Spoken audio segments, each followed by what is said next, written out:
Hello everyone आपनालोक সকলোকে study with নীলাক্ষীৰ অন্য এটি ভিডিঅ'লৈ পুনৰবাৰ স্বাগতম জনালো।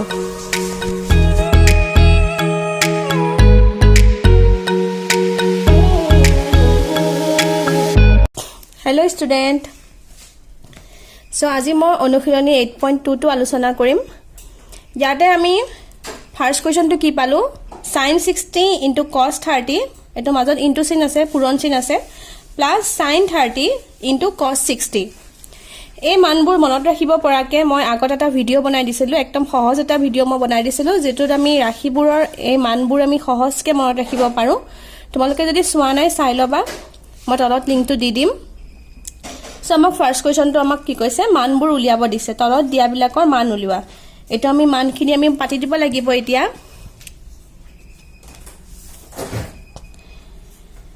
प्रथम আমি sin 60 মানটো পাতিব লাগিব তাৰ পিছত আমি cos 30 লগত হেতু পূৰণ কৰি দিব লাগিব।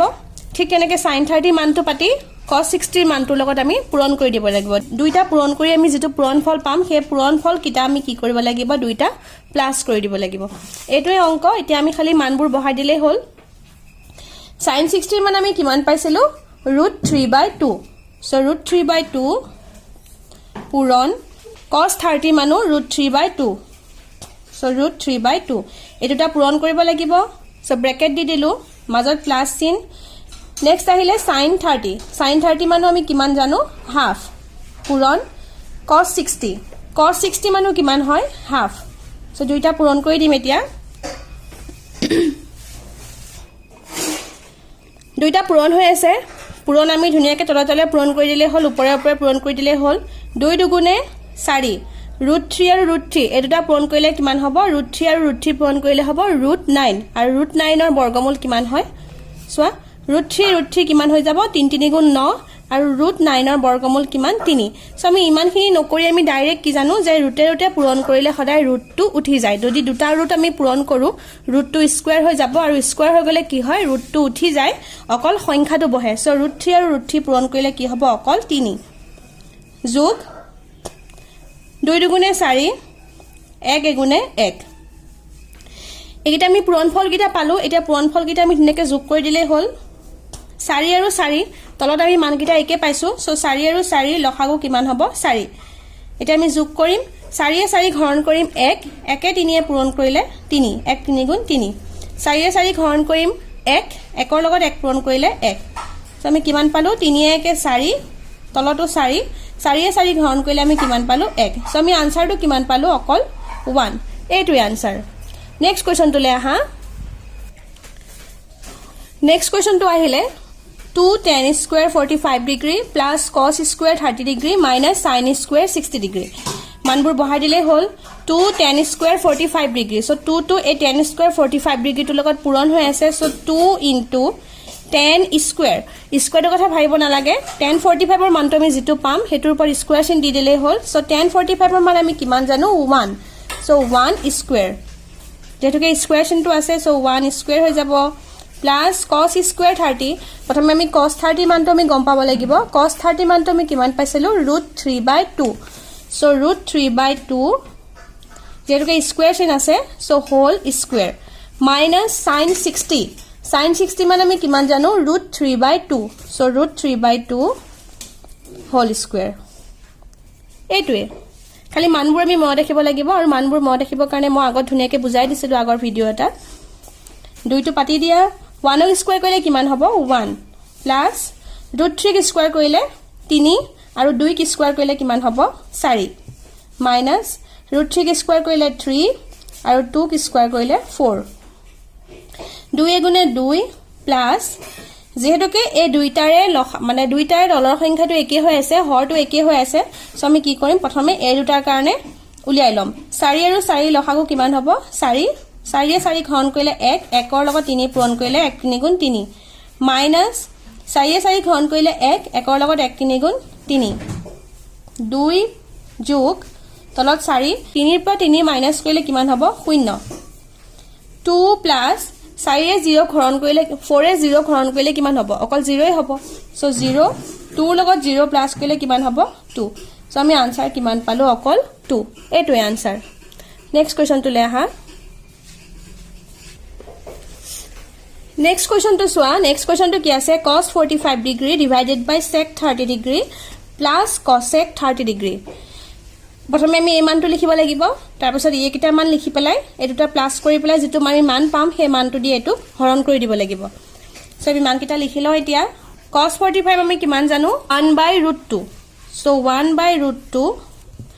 sec 30 2/√3 প্লাস cosec 30 মান 2 সো আমি এতিয়া এইকিটা কৰিব লাগিব ফাৰ্ষ্টতে এইকিটা যোগ কৰিম ওপৰত থাকিব 1/√2 তলত কি হ'ব সোৱা যেটোকে ইয়াৰ তলত এক এটা আছে 1 আৰু √3 লখাগু √3 হ'ব √3 √3 ডিভাইড কৰিলে 1 1 ৰ লগত 2 পূৰণ কৰিলে হ'ব 2 প্লাস ইয়াৰ তলতো 1 এটা আছে 1 এ √3 ডিভাইড কৰিলে √3 আৰু √3 লগত 2 পূৰণ কৰিলে কিমান হ'ব √3 2 √3 সো আমি কি পালো সোৱা এটো আমি যোগ কৰিব নোৱাৰিম যেটোকে দুইটা সংখ্যা বেলেগ বেলেগ আছে এটা অকল 2 আছে আৰু এটা অকল কি আছে 2 √3 সো আমি ওপৰত কি পাইছিলো ওপৰত পাইছিলো 1/√2 divided by এটো কি পাইছিলো আমি 2 plus 2 √3 divided by √3 এটো আমি হৰণ চিহ্নৰ জায়গাতে বা পূৰণ চিহ্ন দি দিম হৰণ চিহ্নৰ জায়গাত যেতিয়া পূৰণ চিহ্ন দি দিয়ে তেতিয়া ৰাখিটো কি হৈ যায় উল্টি যায় মানে হৰটো ওপৰলৈ গুচি যাব আৰু লবটো তললৈ গুচি আহিব সো √3 টো ওপৰলৈ গুচি যাব আৰু ওপৰত কি আছিল 2 plus 2 √3 2 plus 2 √3 টো তললৈ গুচি আহিব সো আমি ওপৰত কি পালো এটোৰ লগত এটো পূৰণ কৰিলে 1 ৰ লগত √3 পূৰণ কৰিলে হ'ব √3 আৰু তলত কি হ'ব এই ৰাখিটোৰ লগত এই গুটে ৰাখিটো পূৰণ হৈ যাব √2 পূৰণ 2 plus 2 √3 সো তলত আছে √2 এটা আমি পূৰণ কৰি দিম 2 লগত √2 পূৰণ কৰিলে কিমান হৈ যাব 2 √2 প্লাস যেটোকে ইয়াৰ আগত প্লাস আছে সো প্লাসে দিম প্লাস √2 আৰু √3 এটা পূৰণ কৰিব পাৰিম কিন্তু 2 লগত পূৰণ কৰিব নোৱাৰিম 2 লগত ইয়াৰ আগৰ সংখ্যা কি আছে 1 2 গুণে 2 হ'ব আৰু ৰুটে ৰুটে পূৰণ হ'ব কিমান হ'ব 2 3 গুণে 6 ওপৰত √3 হ'ব এতিয়া সোৱা যেটোকে দুইটা ৰুটতে পাইছো আমি সো আমি ইয়াৰ কি কৰি দিম এটো যেটোকে প্লাসত আছে এটো আমি মাইনাসৰ লগত পূৰণ কৰি দিম তলে ওপৰে আমি একটা সংখ্যা মাইনাসত লিখিম 2 √2 প্লাস 2 √6 পূৰণ 2 √2 minus 2 √6 তেতিয়া আমি তলৰ সংখ্যাটো কি কৰিব পাৰিম a plus b into a minus b সূত্ৰত আমি ভাঙি দিলে তেতিয়া ৰুটখিনি উঠি যাব তলত যেটোকে 2 √2 minus 2 √6 দি পূৰণ কৰিছো ওপৰটোকে একটা সংখ্যাই পূৰণ কৰিব লাগিব 2 √2 minus 2 √6 ওপৰত ইয়াত যেটো আছে হেতুই হ'ব এতিয়া সোৱা ওপৰৰ সংখ্যাটো এটো সংখ্যাৰ লগত পূৰণ হ'ব √3 পূৰণ 2 √2 minus 2 √6 এটো সোৱা 2 √2 ইয়াতো 2 √2 আছে প্লাস ইয়াত আছে minus 2 √6 2 √6 so a plus b into a minus b হেতু সূত্ৰত পালো হেতু সূত্ৰ কি আছিল a plus b into a minus b সূত্ৰ আমি কি জানো a square minus b square so আমি হেতু সূত্ৰত ভাঙি দিম ইয়াত a মানে হৈছে 2 √2 whole square minus b মানে হৈছে 2 √6 whole square এতিয়া সোৱা মানবোৰ আমি ভাঙি দিম পূৰণবোৰ কৰি দিম √3 লগত এই সংখ্যাটো পূৰণ কৰিলে কি হ'ব যেটোকে 2 আছে 2 লগত ইয়াৰ আগত এক এটা আছে 2 গুণে 2 আৰু ৰুটে ৰুটে পূৰণ কৰিলে 3 দুগুণে 6 মাইনাস 2 গুণে 2 3 6 গুণ কিমান হৈ যাব 18 এটো স্কয়াৰ কৰিলে 2 ক স্কয়াৰ কৰিলে হ'ব 4 পূৰণ √2 ক স্কয়াৰ কৰিলে কিমান হ'ব অকল 2 সো আমি মানটো এনেদৰে পাম minus 2 ক স্কয়াৰ কৰিলে আমি পাম 4 4 into √6 আমি √6 ক যদি আমি স্কয়াৰ কৰো √2 উঠি যাব থাকিব অকল 6 2 √6 minus 2 √18 √18 ক আমি ভাঙিব পাৰিম এতিয়া সোৱা √18 ক আমি কেনেকৈ ভাঙিব পাৰো 9 দুগুণে 18 আমি এনেকৈ ভাঙিব পাৰো উৎপাদকত আৰু 9 টোৰ বৰ্গমূল কিমান হয় 3 সো কি হ'ব 3 √2 হ'ব সো আমি এখিনিত কি লিখিম 2 দুইটো আগৰ পৰা আছে তাৰ লগত কি আহিব 3 টো আহি যাব আৰু লগত অকল কি থাকিব ৰুটৰ ভিতৰত অকল থাকিব 2 4 দুগুণে 8 মাইনাস 4 লগত 6 পূৰণ কৰিলে কিমান হ'ব 4 6 গুণে 24 ডাঙৰ সংখ্যাটোৰ লগত মাইনাস আছে সো মাইনাস আহিব প্লাস এ মাইনাস ডাঙৰ সংখ্যাটো পা সৰু সংখ্যাটো মাইনাস কৰিব লাগিব 14 ৰ পৰা আন গলে থাকিব 6 ইয়াত আহিব 1 সো আমি কিমান পালো 16 এটো 2 √6 মাইনাছ 2 3 গুণে 6 6 ৰুট 2 এটোৰ পৰা আমি 2 এটা কমন আনিব পাৰিম ৰুটৰ পৰা নাহিব অকল এই সংখ্যাটোৰ পৰা আহিব দুইটাতে এটোত আছে 2 এটোত আছে 6 সো দুইটা পৰা আমি 2 এটা কমন আনিলে 2 থাকিব ইয়াত অকল ৰুট 6 থাকিব মাইনাছ ইয়াত কি থাকিব সোৱা যেটো আমি 2 টো বাহিৰলৈ লৈ গুছি আহিলো ইয়াত থাকিলে অকল 3 2 3 গুণে 6 আৰু ৰুট 2 তলত থাকিব মাইনাছ 16 2 এ 16 কাটিব পাৰিম 2 আনগুলে 16 সৰি কিমান পালো মাইনাছ 8 আনসাৰটো এটো হ'ব তলত হ'ব মাইনাছ 8 আৰু ওপৰত হ'ব ৰুট 6 মাইনাছ 3 ৰুট 2 এটো ইয়াৰ আনসাৰটো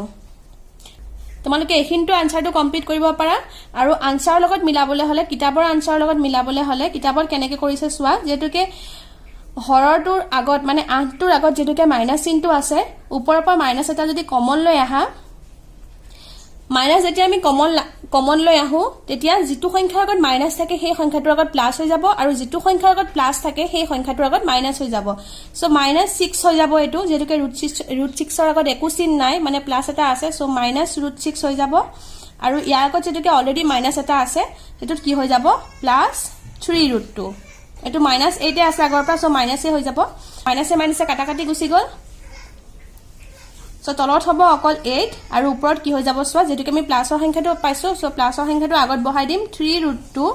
মাইনাছ ৰুট 6 এটো হৈছে কিতাপৰ আনসাৰ আৰু তোমালোকে যদি এনেকেও ৰাখিব বিচাৰা এনেকেও ৰাখিব পাৰা ভিডিওটো শেষলৈকে চোৱাৰ বাবে বহুত ধন্যবাদ ভিডিওটোৰ পৰা যদি উপকৃত হ'ম বুলি ভাবে তেনেহলে please like comment share and subscribe কৰিব নাপাহৰিব থ্যাংক ইউ